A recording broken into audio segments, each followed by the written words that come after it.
and drift away.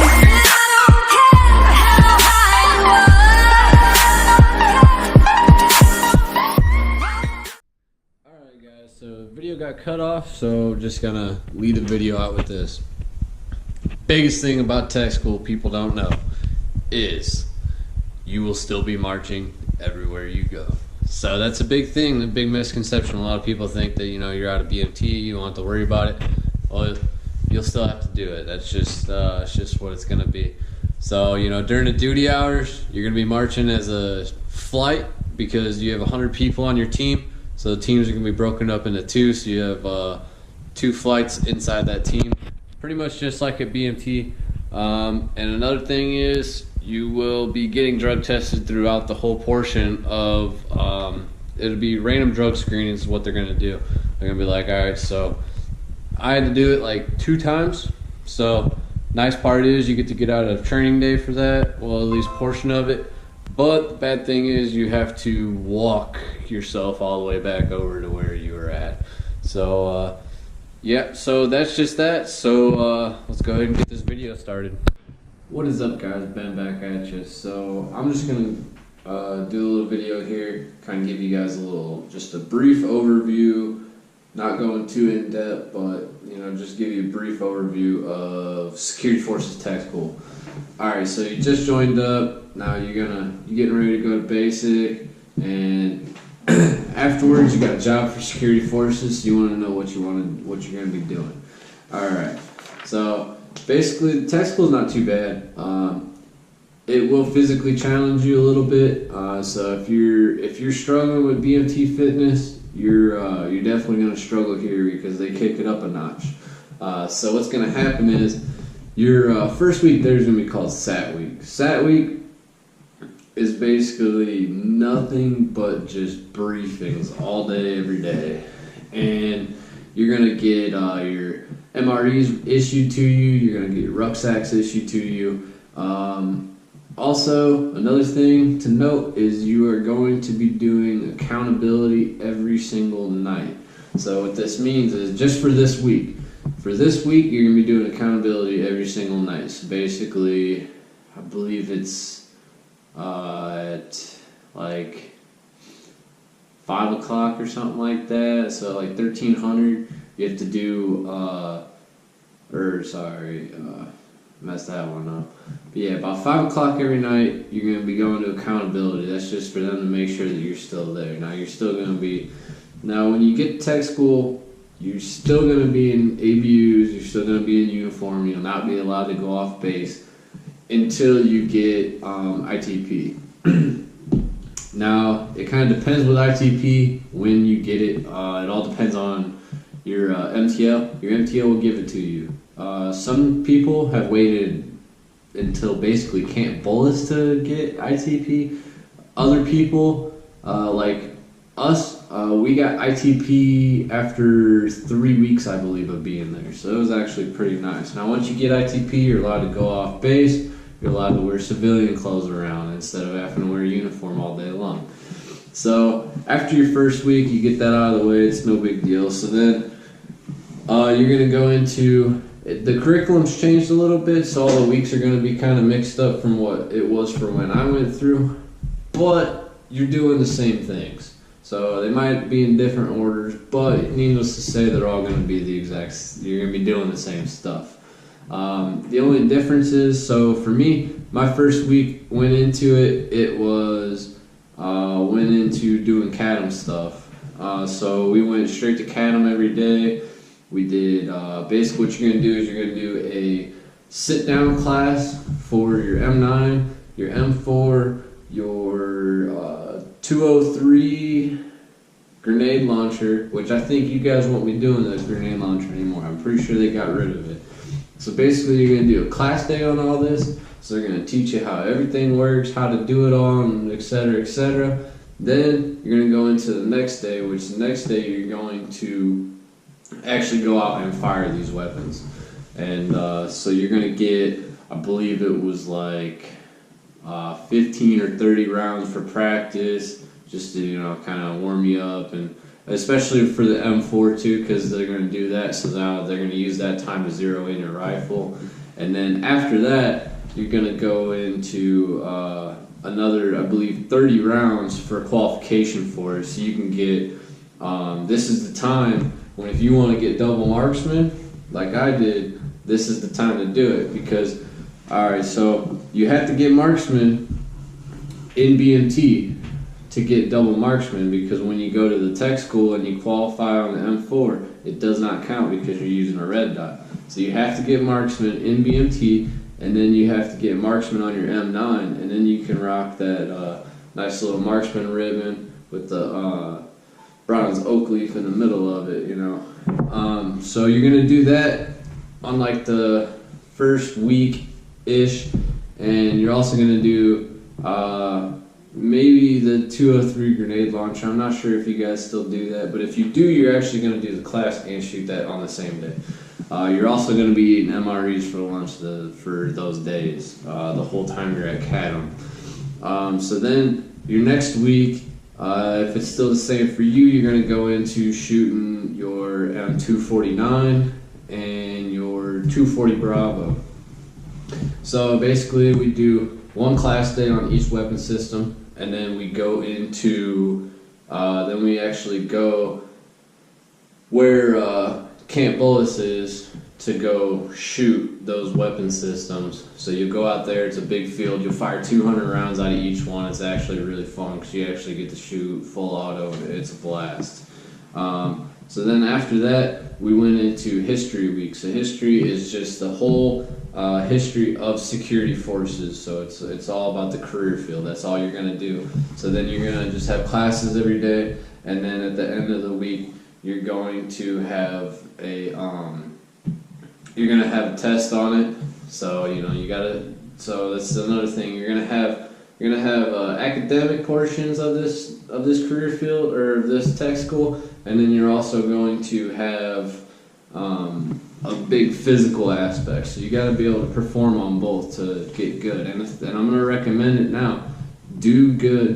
Try and get the best scores you can possibly get on your academics, and keep up your PT good, because at the end of the tech school they offer a lot of awards for people that are like graduating the top of their class, and this stuff's going to help you out. So once you get done with that week, you're going to do like a blues open ranks. You're going to do it at some point in probably like your first 3-4 weeks. You're probably going to do it no matter what the curriculum is. You're going to do it within that first 4-week time frame. After that, we went into Combatives, which was a 2-week thing. The first week was a regular schedule. The second week was it was a swing shift, so we didn't go to work until like 2 o'clock, and then we got off at like 10 o'clock. Sometimes even 12, depends on if you do it right, because they don't have a time frame there. It's open as long as they want it, because there's nobody else coming in behind you. So make sure that you guys do what you're supposed to do, because your cadre can keep you there all night long if they really want to. So your first week of combatives, you're going to learn handcuffing, you're going to learn a bunch of ground moves, and then you're going to learn how to escape those same ground moves. Basically, during this time period, you're going to be doing PT 2 times a day. You're going to do it right when you get there, and you're going to then do some moves, and then you're going to break for lunch. You're going to go to lunch, come back, PT again. It's about 2 hours each time is what you're going to be doing. It's practically it's the only time really that they can just give you a straight smoke session. So they're going to take advantage of it, especially if your team isn't doing very good. So that's for both weeks. And then for the second week, you're going to learn all your searches. You're going to do baton work. You're going to fight Red Man, and then you're going to go into submissions. Also, with the new program, you're going to be getting OC sprayed at some point during that combatives time frame. I'm not sure when, because I didn't have to do it there.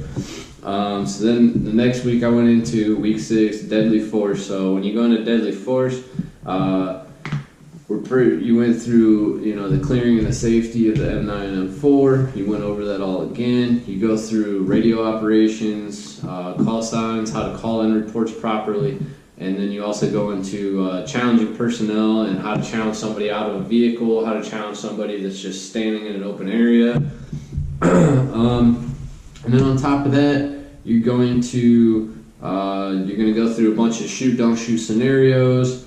You're going to app on all these things first. So they're going to kind of, you're wearing your helmet, you're wearing your vest, you're wearing your gloves, all your elbow pads, knee pads, everything. So I mean, you're loaded up. So you got to make sure you hydrate during that one, because you're going to be standing outside in the open for about 8 hours a day, you know. So you got to make sure you hydrate, cause especially if it's hot, because that's the biggest thing about people getting washed out during there.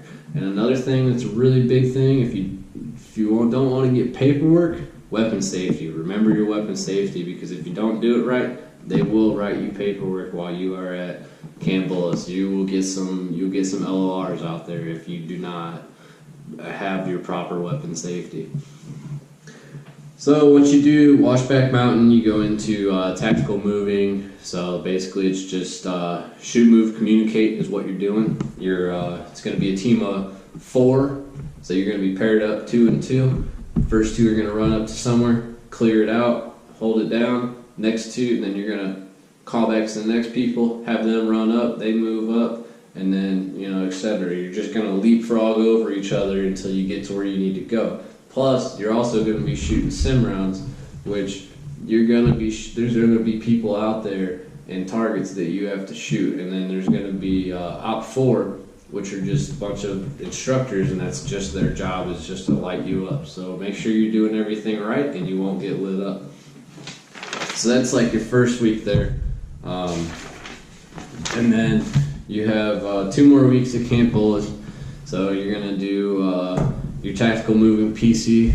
So you're going to do that, and then you're going to go into house clearing. So it's actually really, really fun. There's 2 sets of house clearing that we were able to use. We were able to use a mock village, and you would have to clear out the whole village with a team of 4, which is really cool, which is your fire team.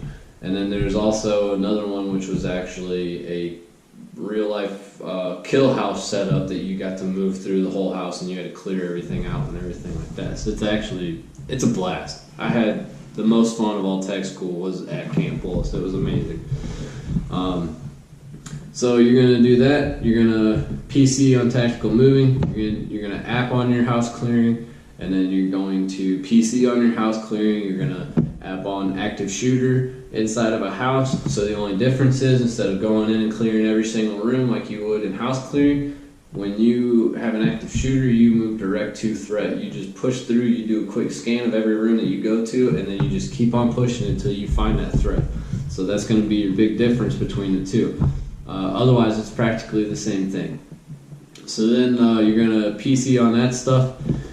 And then on our last 2 days there, we actually got to go to the kill house, and that's where we spent our last 2 days, was the kill house, which was a lot of fun. So then directly after Camp Bullis, we came back from there. We went right into nukes and our field training exercises. Now for nukes, basically you're just going to be getting lectures. That's all you're going to do. You're just going to get lecture, and then you're going to have to test on it. And you can't take any of the study material home with you, which this is going to be probably, some people, this was the hardest test, was because you get in the lectures all day, you have to pay attention while you're in these lectures, because you can't take anything back to the dorms with you to study, because it's all sensitive material. So you pretty much just got to memorize everything that they're telling you in your lectures. So this is the big week where you really want to pay attention to everything they have to say.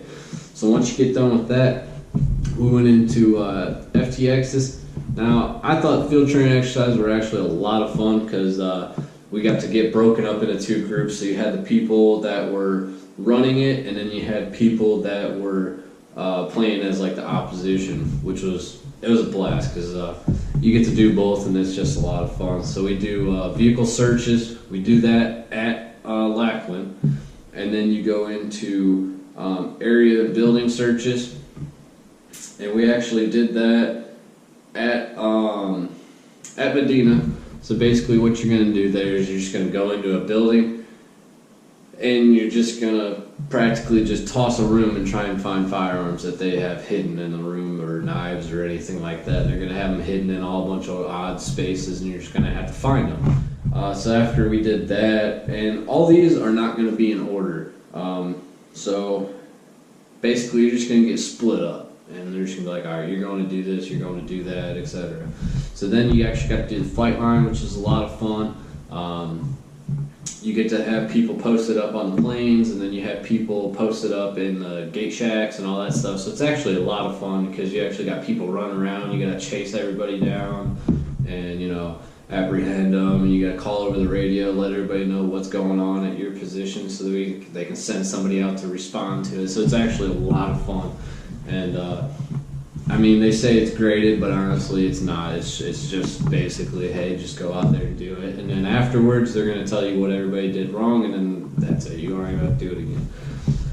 So then you're going to do WSAs, which are all like weapon storage. So that's actually a lot of fun too. So you're going to have like your outer perimeter, you're going to have people inside and gate shack and all that stuff. And then you're just going to have people trying to run in and practically just overtake you and stuff. So it's actually a lot of fun. And then, let's see, what else did we go into?